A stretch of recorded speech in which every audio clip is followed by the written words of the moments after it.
Buenos días para todos. El día de hoy nos encontramos nuevamente para realizar esta sesión de reumaguardias. Como ustedes saben, reumaguardias tiene énfasis principalmente en algunas publicaciones especiales en reumatología y vamos a recurrir a los artículos que sean relevantes, especialmente son de acceso libre para que ustedes los puedan ir a revisar si les parece interesante. Vamos a empezar con la revista de Rheumatologist. En la revista del Rheumatologist, en esta oportunidad solamente hay un ítem que vale la pena pues como revisar y es el reporte del seguimiento del ensayo clínico Aurora 2. El ensayo clínico Aurora 2 es la continuación de la Aurora 1 y en este ensayo clínico lo que se hizo fue que se hizo el seguimiento a largo plazo de los pacientes que estaban en el tratamiento con voclosporina. Es importante porque es un pequeño resumen acerca de los resultados de 216 pacientes que entraron en la Aurora 2, donde el 86,1% de los pacientes terminó y donde mostró pues, que el perfil de eventos adversos era tolerable y que la función renal se mantuvo estable y la hipertensión no se volvió un problema importante, lo que es importante siempre cuando estamos hablando de calcina urínico. Entonces, pues si quieren dar una repasadita a ese dato, se lo recomiendo. Seguimos con Annals of the Rheumatic Disease. En Annals of the Rheumatic Disease tenemos varios eh, estudios. Tenemos un estudio que es muy interesante que lo hizo Eugenio de Miguel, donde muestran que los pacientes con arteritis de células gigantes subclínicas aumentan el riesgo de recaída en los pacientes con polimialgia reumática. Ellos hacen un seguimiento donde hacen ecografía tanto a nivel del cráneo como a nivel extracraneal en la carótida y en las axilares y definen los pacientes con arteritis subclínica como pacientes que tienen el signo del halo.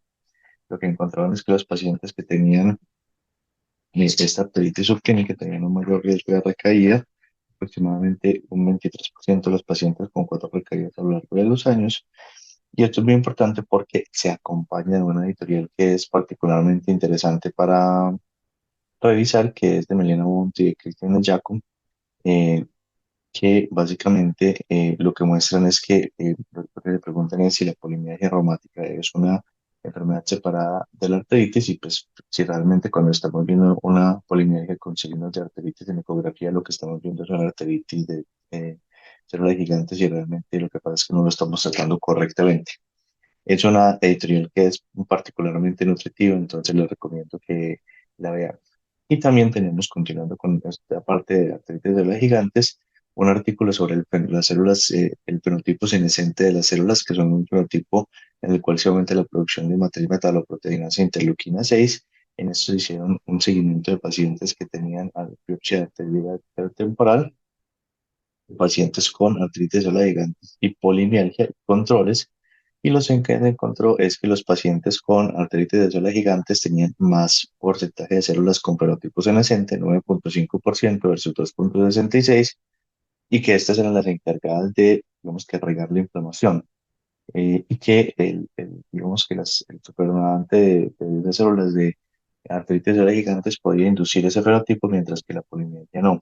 Entonces, este fenotipo senescente pues, ha sido como particularmente importante en estos últimos años porque se ha dado como uno de los principales explicaciones, o al menos uno de los principales pasos fisiopatológicos en la aparición de este problema.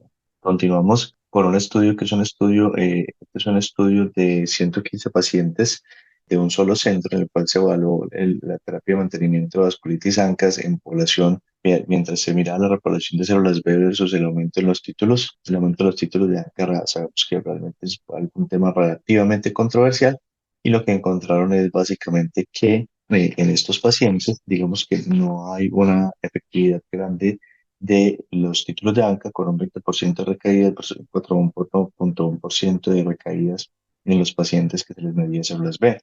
Hay que tener claridad con que, pues digamos que recientemente ya salió el estudio de Mantecan en el seguimiento pues, de los distintos tipos y se mostró que 18 meses fijos o 36 meses fijos eran posiblemente la terapia de elección. Entonces, no sabemos dónde va a ir esto, pero también tenemos el problema de que el uso de rituximab de forma indefinida puede favorecer ciertas infecciones y que quisiéramos tratar de optimizar ese tratamiento y que posiblemente después de un periodo fijo valdría la pena definir un buen marcador en el cual se puedan realizar las reinfusiones. Este es un tema que todavía está, vemos que apenas desarrollándose, pero que puede ser muy interesante. Y también tenemos la eficacia y la seguridad de remibrutinib, que es un inhibidor de la tirosinquinasa de Burton en el síndrome de Sjögren. Este es un estudio fase 2 en pacientes que tenían el síndrome de Sjögren y que tenían, digamos que, actividad importante. En esa se encontró que los pacientes en un seguimiento de 24 semanas mejoraban el SDAI y mejoraban pues, el SDAI, que es el de Sjögren, y mejoraban el flujo de saliva. Son estudios preliminares, pero quizás el problema en Sjögren es que no tenemos terapias biológicas que sean específicas para él y este podría ser la primera posibilidad. Continuando pues con esta situación, seguimos ya con el BMJ, el RMD Open de Rheumatoid Musculoskeletal Disease. Aquí todos son de acceso libre. Tenemos un estudio de colchicina en 54 pacientes con enfermedad renal crónica. Se usó colchicina para el manejo de las crisis, en promedio 0,5 miligramos o menos en el 75%, pero ningún paciente superó el miligramo al día de tratamiento. Y lo que ellos dicen es que en el 77% de los casos fue bien tolerada y en el 83% fue clínicamente estable. Pues digamos que eso tiene tanto de largo como de ancho. Lo que quisiera decir que dosis bajas pueden usarse con precaución en pacientes renales y no hay ningún problema. También tenemos otro estudio que es el riesgo de infección asociada a deficiencia de inmunoglobulina en pacientes que están usando rituximab en enfermedades inmunológicas inflamatorias.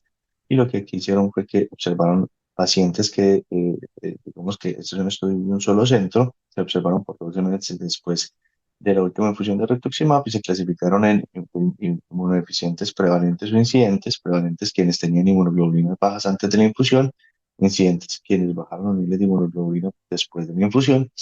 Y lo que encontraron de estos 311 pacientes es que el 10,6% tenían deficiencia de inmunoglobulinas prevalentes, el 19,6% una incidente, y lo que encontraron es que realmente no importaba mucho el momento de definir infección.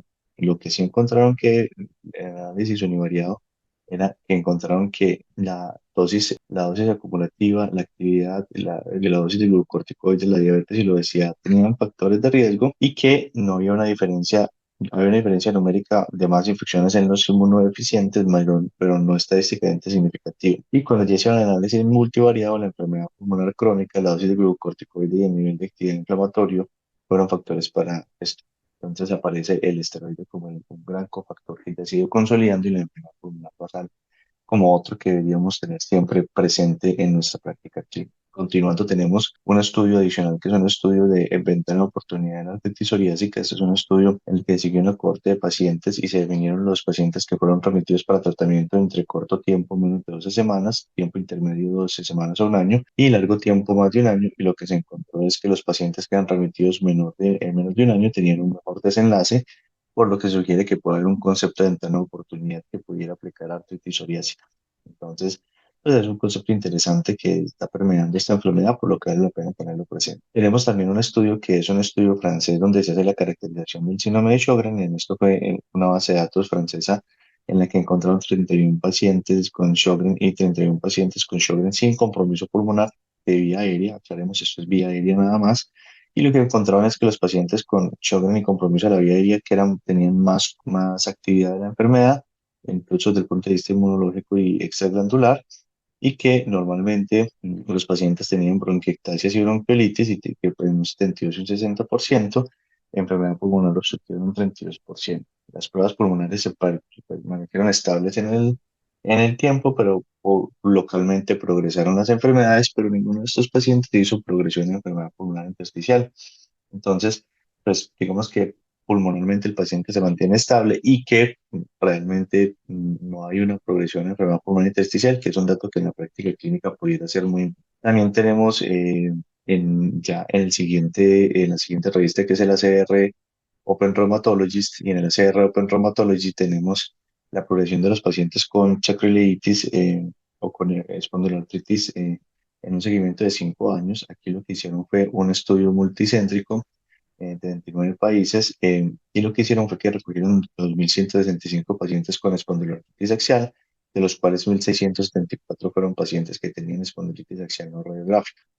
La progresión en ellos se vio en más o menos en el 16%, y lo que se encontró es que esta progresión normalmente se presentaba en pacientes de sexo masculino, pacientes que cumplían la rama de clasificación de ASAS, que es lógico, y los pacientes que tenían buena respuesta a antiinflamatorios. o realmente pues sabemos que los hombres tienen formas más graves y formas más completas de espondiloartritis y que la rama de imagen es mucho más específica al momento de hacer el diagnóstico de una espondiloartritis. Estos son datos interesantes, son datos que aportan ya un corpus que tenemos de información, pero que en todo caso vale la pena tener fresco. Y tenemos finalmente la CR, Arthritis Rheumatologist, que en este tenemos, digamos, que algunos artículos, y lo que podemos decir de acá es básicamente que hay unos, hicieron un análisis de los trastornos hipertensivos en mujeres con vasculitis sistémica en un estudio nacional. Este fue un estudio nacional de francés en el cual se encontraron 3.155 155.000 embarazos, donde se encontraron 646 embarazos en pacientes con vasculitis sistémicas y se controlaron con 3.220 controles. Lo que ellos encontraron es que habían algunas características que favorecían los trastornos antihipertensivos con un R de 1.7, intervalo de confianza entre 1.3 y 2.2 y parto pretérmino 1.8, un intervalo de confianza entre 1.4 y 2.3. La falla renal crónica antes del embarazo, la historia de hipertensión, y la crisis de una vasculitis durante el embarazo se asociaban con el trastorno antihipertensivo, y la edad materna, la falla renal crónica y la ocurrencia de crisis durante el embarazo con parto pretérmino. Esto es importante porque aproximadamente 1 de cada 7 mujeres con vasculitis sistémica que esté en embarazo tendrá un trastorno hipertensivo o un parto pretérmino, y esto es muy importante porque nos ayuda pues como a dar información a las maternas y a tener claro que requerimos un periodo de estabilidad clínica para minimizar estas complicaciones. Estos son los principales artículos y que podemos revisar en este mes en los distintos journals a los que tenemos acceso. Y con esto no me queda más que agradecerles su permanencia y decirles gracias totales.